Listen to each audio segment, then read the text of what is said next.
L'explosion du coût des matériaux, le manque de main-d'œuvre et la montée des taux d'intérêt posent de sérieux défis à l'industrie de la construction.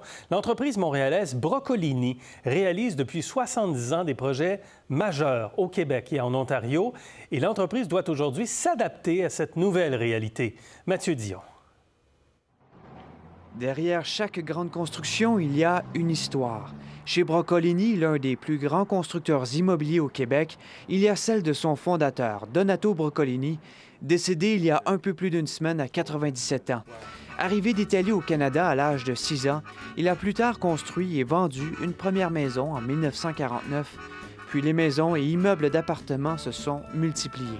C'était un homme très honnête, fait qu'il respectait toujours sa parole. Fait que, quand il vendait des maisons, il n'y avait pas de contrat, c'était juste une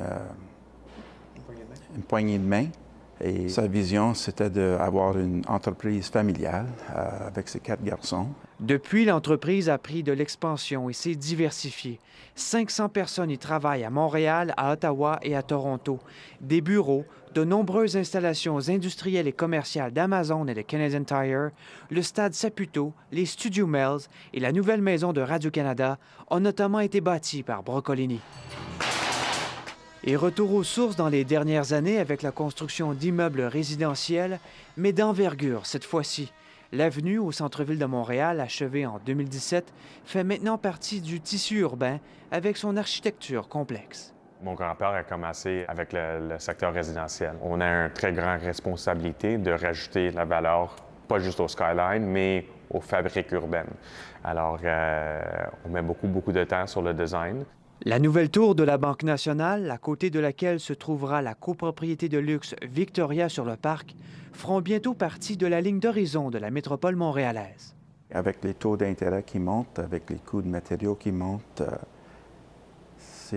c'est difficile des fois. Mais les projets qui prennent jusqu'à 4 à 5 ans à ériger ne se font plus sans défi. Des logements abordables en bordure du réseau express métropolitain dans l'ouest de l'île devront attendre. Pour éviter de perdre de l'argent, 30 à 40 des condos en construction sont dorénavant vendus peu de temps avant la fin des travaux pour mieux absorber les coûts et la valeur au marché, comparativement à 10 à 15 auparavant. C'est du jamais vu. Ça fait exploser un peu nos paramètres, mais on se protège, comme j'ai dit, avec l'achat des matériaux de l'avance. Le risque doit être savamment calculé pour Brocolini, qui détient aujourd'hui une vingtaine de millions de pieds carrés d'espace d'une valeur de plusieurs milliards de dollars. Ici Mathieu Dion, Radio-Canada, Montréal.